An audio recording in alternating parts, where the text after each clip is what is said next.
वरिष्ठ पेंशनर कर्मचारियों के द्वारा मुख्यमंत्री के नाम संभागायुक्त को ज्ञापन सौंपा गया। अपनी 15 सूत्री मांगों को लेकर वरिष्ठ नागरिक पेंशनर संगठन के कर्मचारियों द्वारा संभागायुक्त को मुख्यमंत्री के नाम ज्ञापन सौंपा। इस दौरान कर्मचारी हमारी मांगे पूरी करो के नारों के साथ संभागायुक्त कार्यालय में बड़ी संख्या में वरिष्ठ पेंशनरों के सैकड़ों कार्यकर्ताओं के साथ उपस्थित हुए, जहां उन्होंने आयुक्त को मुख्यमंत्री के नाम ज्ञापन सौंपा और जल्द से जल्द मांगे पूरी करने की बात कही।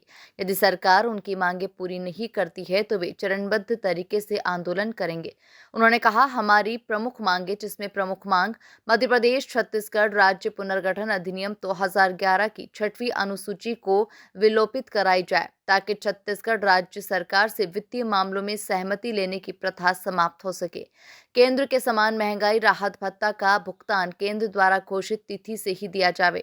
1 जुलाई 2013 से फरवरी 2024 तक कुल 8 माह का एरिया भुगतान किया जाए। माननीय उच्चतम न्यायालय जबलपुर के निर्णय अनुसार 32 माह की एरिया राशि का शीघ्र पतन किया। मध्य प्रदेश में पेंशन कल्याण बोर्ड का गठन किया जाए। आयुष्मान योजना का पेंशनर के लिए भी लागू की जाए। ज्ञापन के दौरान विशेष रूप से उपस्थित हुए वरिष्ठ प्रांतीय उपाध्यक्ष राजेश जोशी, आर.के. शुक्ला, प्रांतीय मीडिया प्रभारी श्रीमती कमला द्विवेदी, भगवती प्रसाद पंडित, नरेंद्र सिंह ठाकुर, दीपक देवी सिंह, रामचंद्र दुबे, गोविंद व्यास, रविंद्र महोदय, सुभाष चंद्र वर्मा, श्रीमती उमा हडिया आदि ये सभी लोग उपस्थित रहे। हम लोगों की मांग तो 14 है, जिसमें प्रमुख मांग है कि हमारी 32 माह का एरिया वरिष्ठ पेंशनरों के लिए बहुत आवश्यक है। अभी भी जो 4% डीए बढ़ाया सरकार ने, वो कर्मचारियों के लिए तो दिया है जुलाई 23 से, और हम पेंशनरों को 24 से दिया गया है, मार्च 24 से। तो ऐसा क्यों भेदभाव, क्यों? वो नहीं होना चाहिए।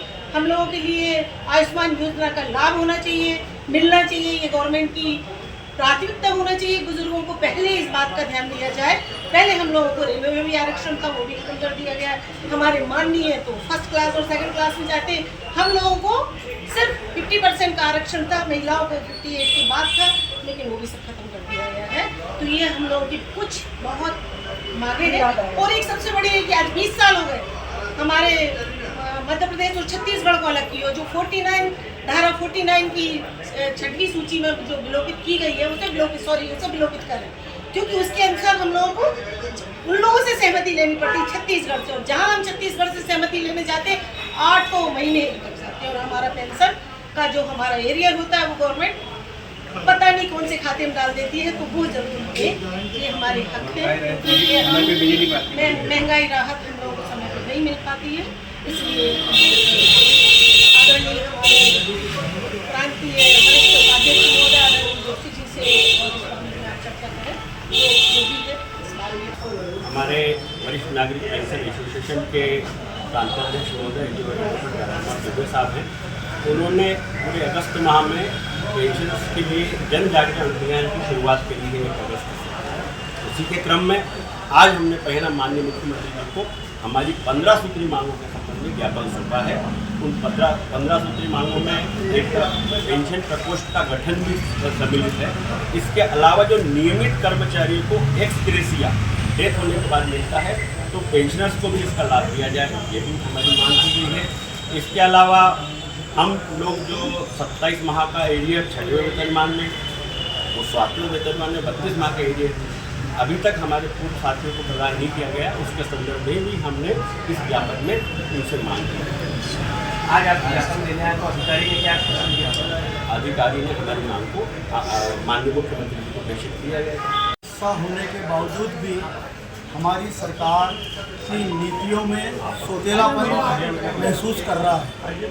जहां एक और रेगुलर कर्मचारियों को किसी भी तरह का वेतनमान देना हो या डीए देना हो, उसकी तुलना में हम पेंशनर साथियों के साथ जो सोतेलापन शासन की नीतियों में नज़र आ रहा है, वो बिल्कुल भी उचित नहीं है। इसी संदर्भ में हम सब पेंशनर साथी जो है अपनी छोटी छोटी समस्याओं के साथ, अपने डीए की मांग के साथ, और ख़ास तौर पे एक विशेष बात जो है मैं सबके सामने लाना चाहूँगा कि हमारे भारतीय संविधान में न्यायपालिका को जो है वो सर्वोच्च स्थान दिया गया है।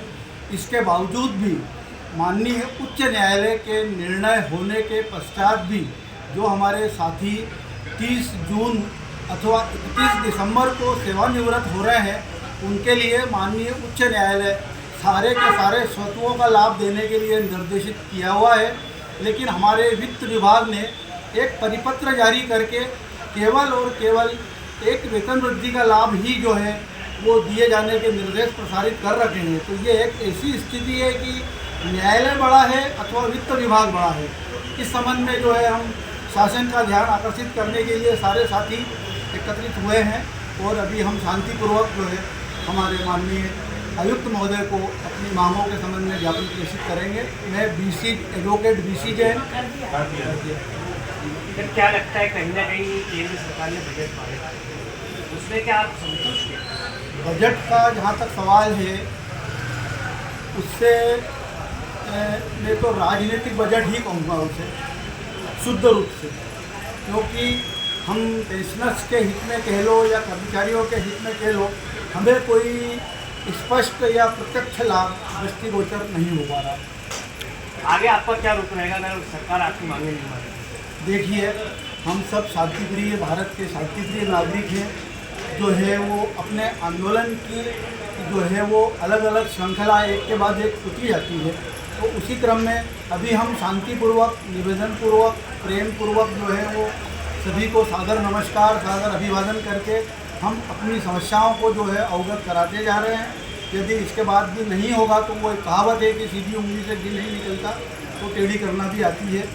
अभी हमने जो है वो विगत समय में विधानसभा, लोकसभा चुनाव हुए हैं, हमने हमारी शासन पर आँख मूंद के भरोसा किया।